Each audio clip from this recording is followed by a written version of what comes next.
We are turning our attention now towards Hong Kong.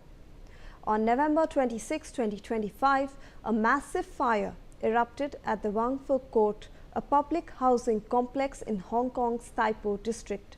The blaze was visible on your screens, quickly escalated to a level 5 emergency, the highest alert, engulfing multiple 30-story high-rise towers.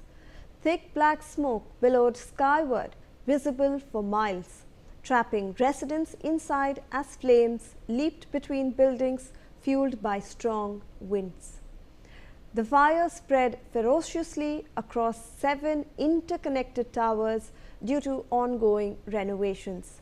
Flammable materials like foam insulation and unsecured scaffolding acted as accelerants, allowing embers to ignite neighboring structures in minutes.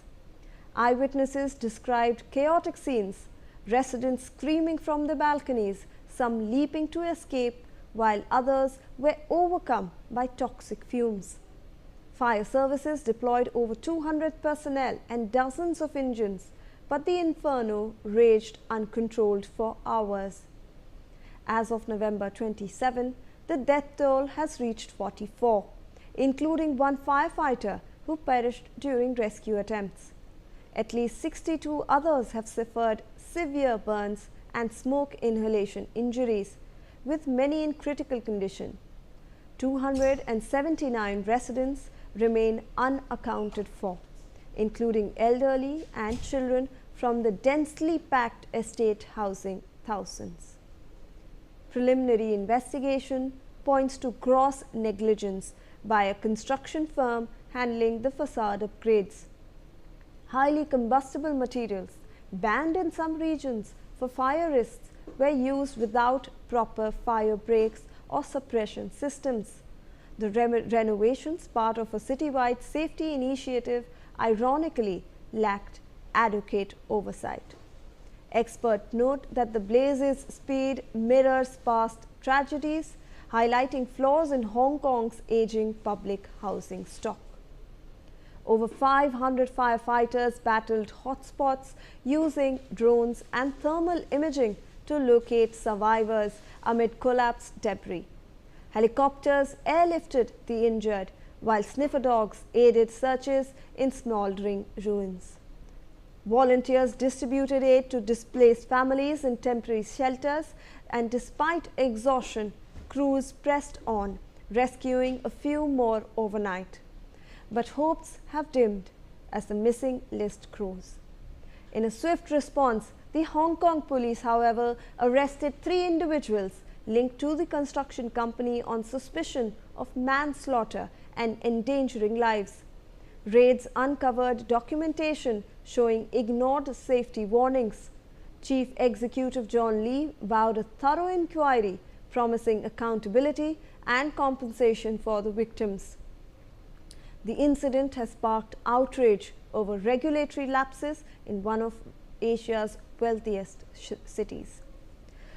The tragedy, Hong Kong's deadliest fire in 63 years, prompted school closures for 13 nearby institutions and calls for mental health support amid community grief.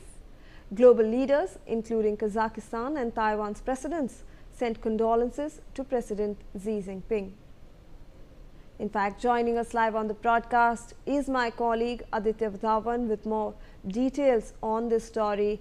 Aditya, this is a very tragic incident that is coming to the fore from Hong Kong. We have been tracking the developments. We're seeing that almost 44 people have been killed. The number could be more as the searches through the debris continue.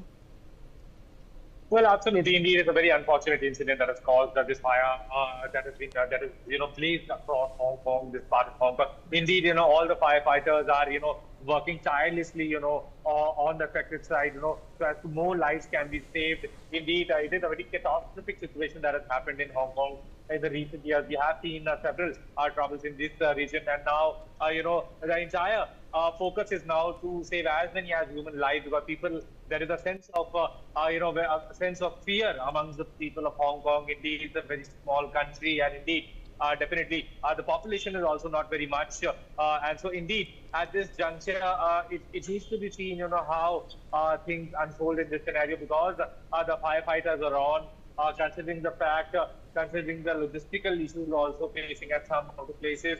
So all efforts are on so as to those off the fire and to to save as many as more people and save the property, the people's house, from this blazing fire. Shivani.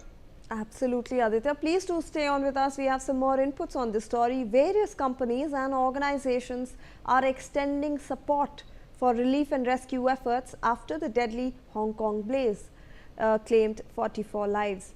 The Chinese Red Cross has announced 2 million yuan in funds to support rescue and relief. On the corporate front, Anta Group is donating $3.9 million in cash and equipment. Xiaomi and Tencent have each donated 10 million Hong Kong dollars. Apart from this, the Taiwanese president Lai Ching-te expressed condolences over the deaths of the 44 people in Hong Kong's Taipo fire. He urged everyone to unite in prayer for Hong Kong. Lai extended sympathy to the families of the deceased, wished a safe recovery for the injured and hoped for the missing to be found soon. So Aditya, in some of the updates that are coming in, we are obviously seeing a lot of rescue and relief operations being poured in from all the fronts, including the corporate. We are seeing a lot of donations also coming in cash and kind.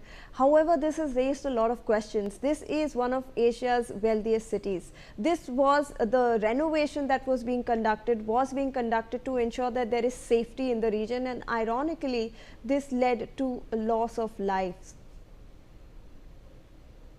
Well, absolutely, very, very tragic. Since the renovation was going on in this city, and completely it earned a doomsday for the 44 people that have been killed. So really, really, all the condolences are being pouring from various neighboring countries, as you mentioned, as rightly mentioned.